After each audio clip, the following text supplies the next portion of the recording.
What's going on? We're back for another amazing episode of the Innovator Hour, man. I got a very special guest, man. I got my boy Cray OC in the building. What's going on, bro? What's How you going doing? on, man? Innovative Hour, what's popping, everybody? Dash Radio, everyone that's living and that's breathing, man. What's popping, man? What's going on, y'all?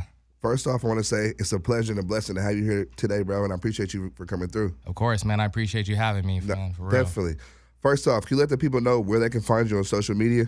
Yeah, so you can find me on Instagram under Cray OC, Twitter, same thing, Cray OC.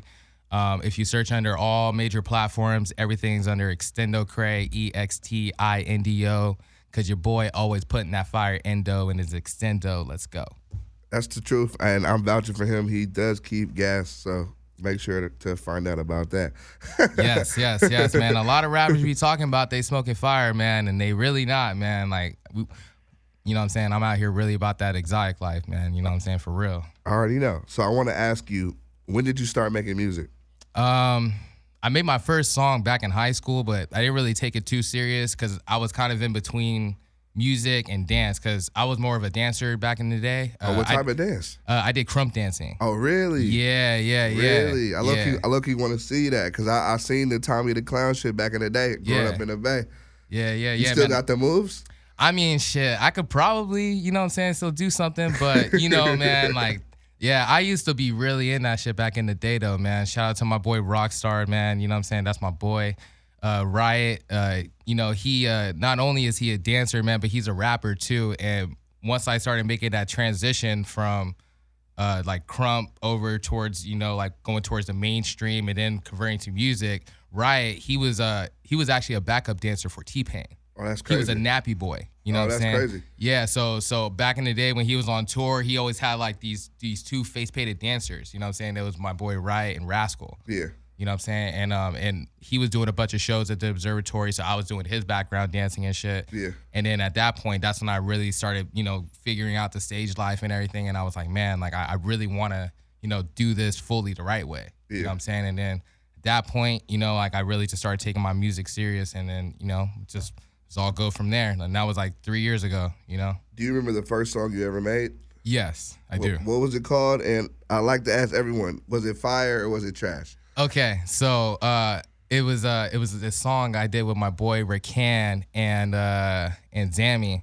It was called I think it's called West Coast Party. Yeah. At the time, I felt like I gassed that shit, bro. I felt like, man, I felt like I gassed everyone on the song. Like I was like, man, I took over this shit. Yeah. But it's funny, I literally just listened to that song like maybe a month ago, and nigga, that shit was so trash. But you know, it's like you always gotta have a day one. You know what I'm saying? You gotta have a day one into it, and then you just keep building from there. I think everyone has to start somewhere. So I mean, look at you now. You doing your thing. You got some new shit coming. You feel me? Yeah. I want to ask you, what was it like growing up? And you spent your whole time growing up in the OC. Yeah. What was that like? Most of it. Mostly. What was like your life like growing up? It was kind of crazy, man, because I went through foster care too and everything. My mom, she was a drug addict and everything, so I was kind of in the limbo between foster care and trying to get out to, you know, see my family and everything like that. But basically, man, I was in OC till I was about 6 years old. Like my mom, she went through like this whole thing with her drugs, and basically we ended up going on a high-speed car chase. Really? Yeah, and at that point, like we got barricaded. Cops like pulled me and my mom out, and then I went into foster care. I went into foster care for like 7 years. From those 7 years, I went to like 4 different foster homes, and you know, in all different areas, from Moreno Valley to Fontana, back to Orange County, you know, to Westminster. What was that? Even in Orange, there's a spot called Orangewood. Yeah. And it's right across the street from the block, and it's actually an orphanage. And right next to that orphanage is the juvie center, and then right next to there is the county spot. Shit. Yeah, you know what I'm saying? So it's crazy because it was like, I remember as a kid, I would be in there and we would see, you know, the juvie kids like right across the way, because you could literally look right across the way from the other side of the fence. Yeah. And we'd always be like, man, like what are they doing over there and shit, you know what I'm saying? But we wouldn't really know because we were kids, you know. But now when I'm looking at it as an adult, I'm like, damn, like they were kind of pretty much setting us up to end up over there. Yeah. You know what I'm saying? Like for real.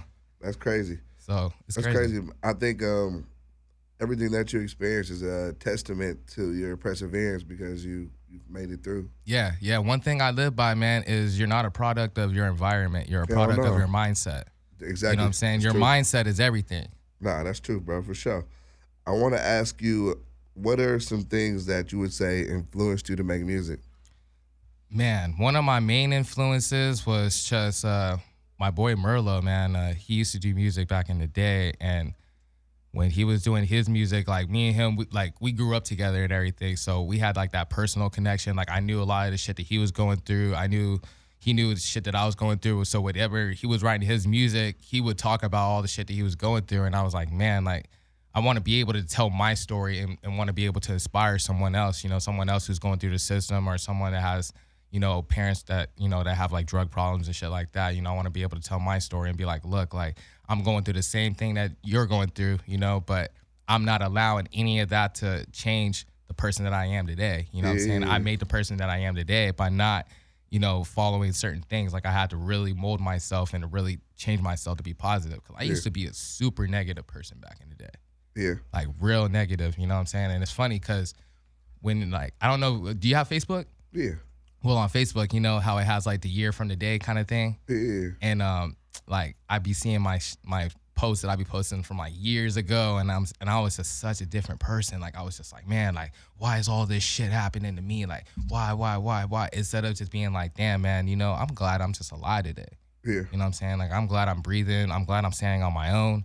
You know, there's a paraplegic person out there that couldn't, you know, stand on their own 2 feet. You know, they needed help. Yeah. You know, and I need, That's true. you know what I'm saying? So it's just like at the end of the day, everyone just needs to appreciate more. So I feel like with my story, I want to use that to, you know, inspire anyone to appreciate anything they're going through in life, man. And you feel like it's bad, man, you got to look at the positive in it, you know? No, definitely. I think when people hear their story, they'll be able to relate and respect it, what you've been through and how you made it out. You feel me? Off tops.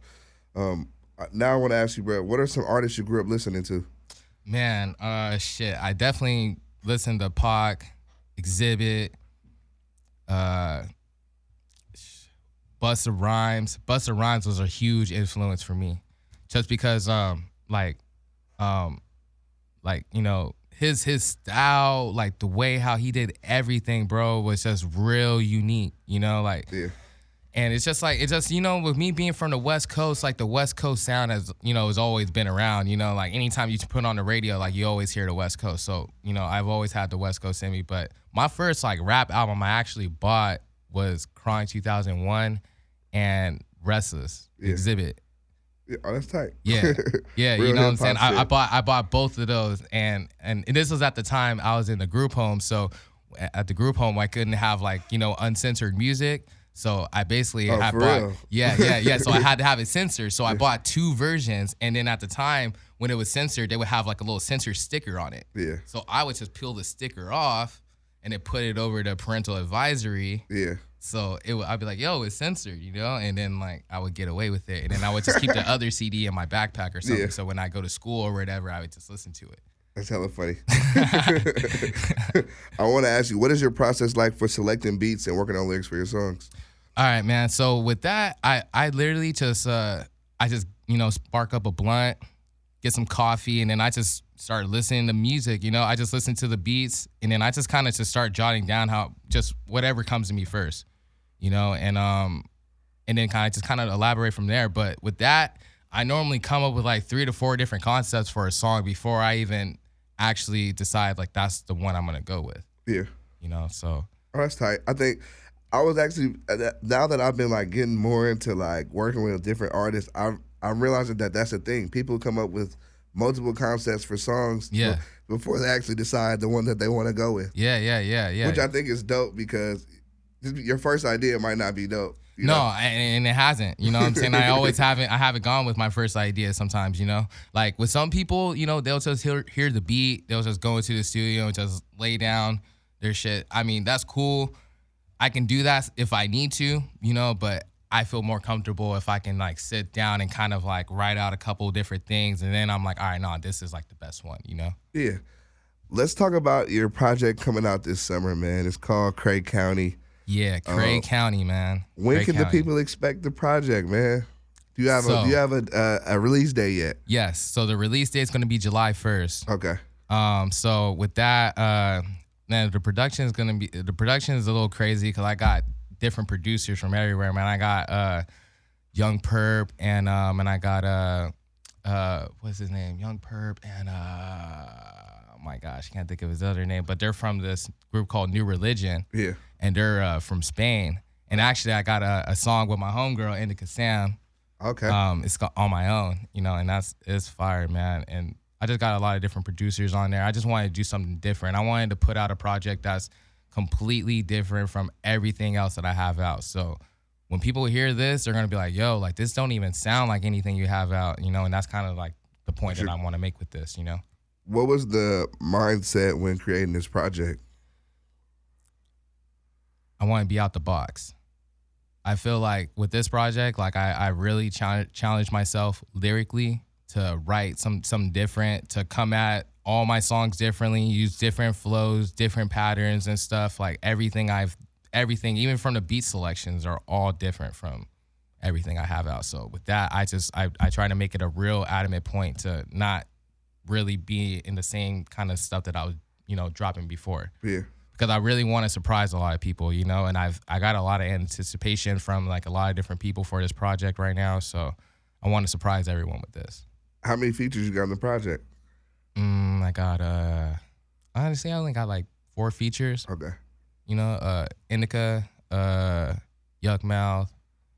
Bay Area, okay. Yeah. Let's see, who else is on there?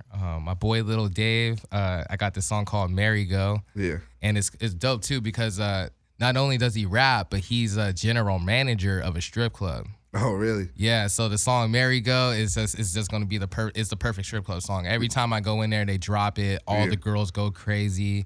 The girls the girls always like, oh, what is it dropping? What is it dropping? So it's dope, man. I can't wait to drop it, man. I'm really excited, man, because it's just different, and I really just made myself think outside the box when I did this project, Exactly. Now that's dope as hell, bro. I'm ready for the project.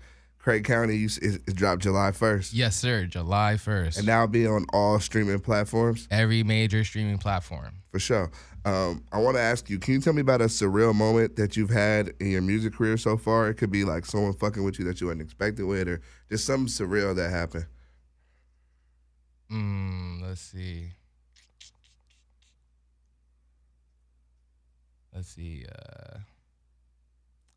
Man, out smoking Yuck Mouth. Yeah. Because Yuck Mouth, he could smoke. You out-smoke Yuck Mouth? Yeah. Hell yeah. Smoked him out, man. Hell yeah, bro.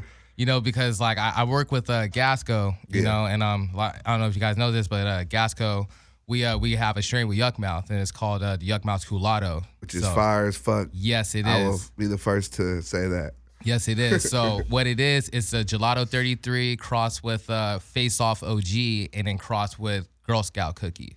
So it's purple and absolutely fire, and it's very unique, like super, super exotic.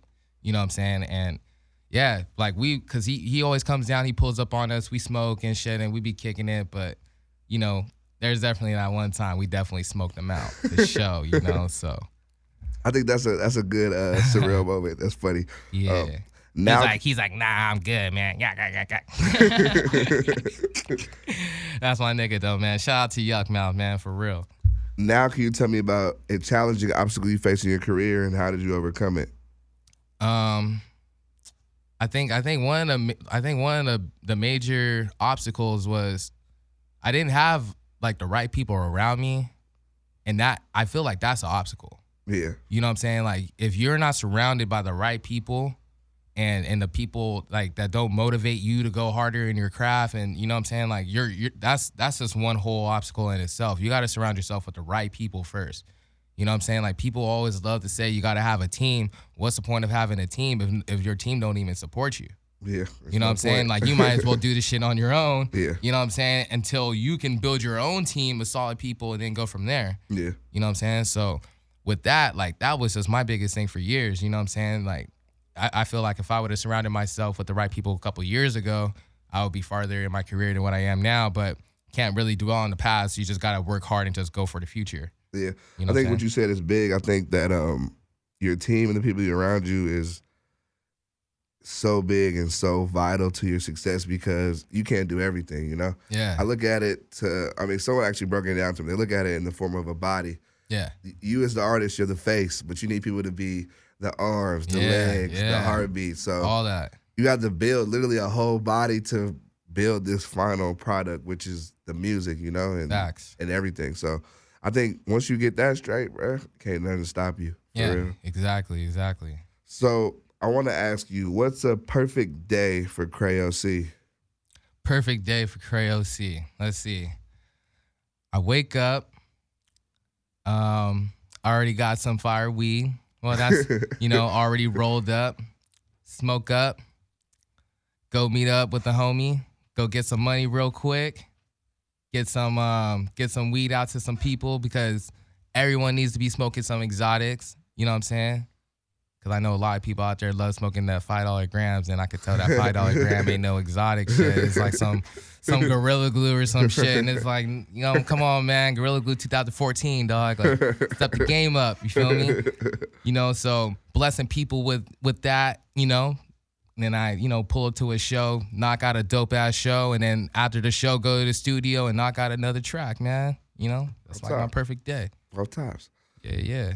Where do you see yourself in 5 years? Man, 5 years from now, I'm gonna already have like my Cray clothing officially popping.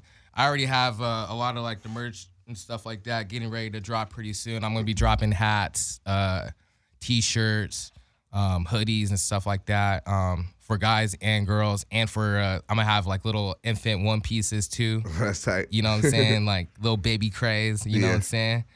And then like music wise, man, I'm gonna like my project. I'm not looking to do. I want to be that type of artist where I want to do major numbers, but I'm not really trying to be signed to no like major label or nothing like that. You know what I'm saying? I just want to use my story to more so inspire people. And then like I kind of want to get into acting too, man. Really? Yeah. Like I've always had a thing for acting. I've always had a thing for acting, man. I've actually did a couple like little skit videos like back when like Vine was popping and shit. Like one went kind of viral. It got like a couple 100,000 views. That's lit. So. Now, me and Nate just did an interview on Friday, and the artist said that he was trying to get into doing movies as well. I'm trying to get into some type of movie or something, doing something. I don't know what role, but I'm trying to get a role in a movie for sure. And I'm trying to be like some superhero type shit. You know okay. You trying to really do some acting. I was thinking, like a hood scene or like I don't know. I mean, shit, like whatever the money goes to, if they want me to do that, I'll do that shit too. You know what I'm saying? Whatever I can get my start in. Like, like I don't really got no experience in them, but I'm down to learn and I'm down to work though and bring the energy. I want to ask you, what is your favorite food spot to go to out here? Oh, man. Well, out in OC or in LA? OC. Shit. Damn. When I go to the OC, where I got to pull up to? All right. Shit. What is that spot called? So there's this spot called 4th Street Bar and Grill. Yeah. Actually, no. You know what? I ain't even going to say that. Scratch that one, but 4th Street Bar and Grill is bomb though, so shout out to them. But Mariscos Hector's, man. It's my Mexican food spot? Yeah, it's right there in downtown Santa Ana. Okay. Yeah, like right off of, it's like, what is it, off of Main and Broadway? Okay. And that shit is fire. Say the name for me one more time. And the women are even more fire. What's the name again? Mariscos Hector's. Okay. Because I love Latinas, man, and I love Spanish food, bro. So that's like, man. Perfect. It's perfect place for you. Yeah. Hell yeah. Man, next time I'm in Santa Ana, I'm going to pull up there and I'm going to let you know what it's like, bro. Oh, yeah, man. Trust me. You probably going to walk out with a phone number, too. You be like, yo, thank you, bro. I'm like, I got you, fam. Ain't nothing wrong with that. I'm single, ladies. Yeah, man. Trust me, man. We need to get black and brown relations better anyway. You know what I'm saying? What's popping? I want to ask you, what is something that most people don't know about you? Oh, man. What's one thing that most people don't know about me? Shit. Probably, I probably think the military thing, man. I don't think a lot of people know that I was in the military for a little bit. Really? Yeah. What branch? Air Force. That's lit. Yeah. How long? I did 3 years. I got deployed for a little bit. I was in Iraq, Afghanistan, Qatar, Kuwait. Yeah. Really? Germany. Yeah, dog. Yeah, straight up. Wait, what were you doing? I was security forces. Okay. So basically, like, I was pretty much like almost like pretty much security for like the Navy and all the other people and shit. So it was like pretty much like little security bullshit type thing. But Nothing too crazy. Nothing too crazy, but it was cool. Yeah. It was cool. You know, what's up? Still got to see the world and shit. You know? That's tight. I didn't know that either, so that's tight. Yeah, that's tight. For my final question, bro, I want to ask you, what advice can you give to a younger artist who's trying to get into the music game? If someone tells you can't do something, figure it out. That's literally the best advice I can give you. Yeah. You know what I'm saying? And actually, I'll give you 2 pieces. And Google will be your very best tool if you know how to utilize it correctly. Yeah. Just use a little bit of common sense in Google, and I'm telling you, you can get very, very far in this music shit. Yeah. You know what I'm saying? Yeah. Straight up. Shit. Once again, bro, I appreciate you coming through today. It was a pleasure. I know we've been trying to get it in for a while. Can you give your social media one more time before you get out of here? Yeah. So, Instagram and Twitter, both Cray OC, CRAYOC, because Cray is from OC. And then all the major platforms, Apple Music, Spotify, everything else is under Extendo Cray, EXTINDO, because I put endo in my Extendo. You already know we locked in with the Innovator Hour, man. Have my bro Cray OC in the studio, bro. I appreciate you. Yeah, man, I appreciate you having me, man. And we about to go smoke some fire, man. So let's get it. Yeah.